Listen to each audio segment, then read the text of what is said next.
You have the rules and you have exception to the rules. I grew up listening to and watching the man next to me. This is Congressman Gregory Meeks. Okay, he's a legend in the party, and for good reason.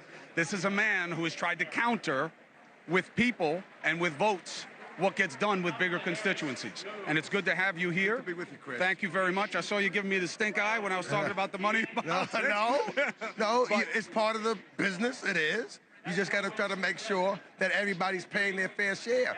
And I think that what you hear that the Vice President Harris is talking about is making sure that people pay out their fair share. We have so many people, so many corporations that do not pay what they should be paying. And as we heard here, when Ken Chenault spoke, he said people like him should be paying their money. And so we've got some that have ethics and are looking to pay their fair share, and others, like Donald Trump, who is trying to avoid paying taxes all the time. And I think that's what the focus is. And I think that we try to put rules in place because you're right.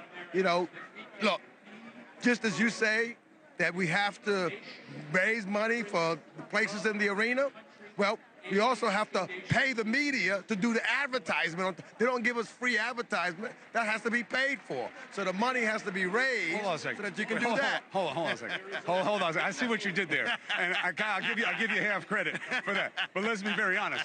I will give you're getting free media right now. Right. So you guys pay because that's the game. It's not that the media created the game. But we have to advertise. But you choose to use your money on ads. Because that's the way you communicate with people. That's the way you choose to communicate. If in fact the channels, if the televisions, if the networks would say, look, we're not going to charge you. We're going to make sure that there's free ads on the air. X amount for Democrats, X amount for Republicans, then a lot of money that has to be raised won't have to be raised. So it's a mutual thing that has to work there. You use it for commercials anyway because they're very persuasive, as I like to be on to report the news, not for advertisement of my campaign, but to report the news and to be held accountable by the news 100%. on what we do or don't do. 100%. You always have the invitation. You know that we've been doing it. We've been doing it for years. I've been doing it since I literally was shorter than you when I started doing it. That's why I like doing it with you, because you make it real. I offer the nominee, the presumptive nominee, Harris, we'd give her an hour to make the case to the American people. She won't take it. I would offer Trump an hour to make the case to the American people. Won't take it. Why? Because you stick to your home teams and you stick to friendly outposts and you'd rather use commercials than deal with somebody like me. That's part of the problem also. But I think that's going to happen with Vice President Harris after this convention.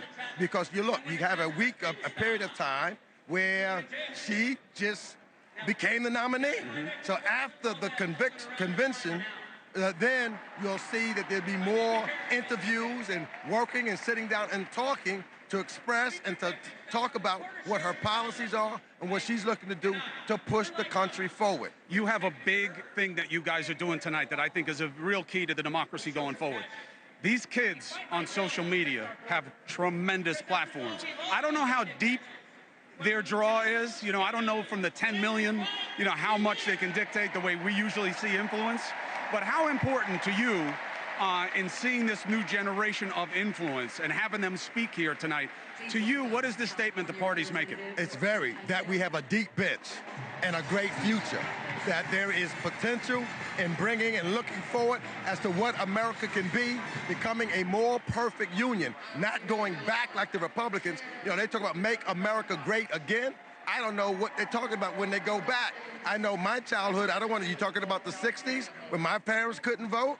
Are you talking about the 20s when women couldn't vote? Are you talking about when we put people who were from Asia, we put the Japanese in concentration camps? What are we going back to? We don't need to go back. And the young people understand that. They understand the significance and importance of making sure that we have a moving and thriving economy, that we have to save the planet, so with our environment, that we've got to make sure that we're utilizing technology for the betterment and for health care, for the future. So they're looking at what it is. So for me, what I look at now, and even when I'm governing, it's not about me. I have 3 daughters. I have 4 granddaughters. And so I'm trying to think, and I talk to those young people about what will my 4 granddaughters' world be like when I'm long gone. That's what this is about. That's why you have to have those young people on the stage. That's why they have to have a voice. That's why I have to listen to them.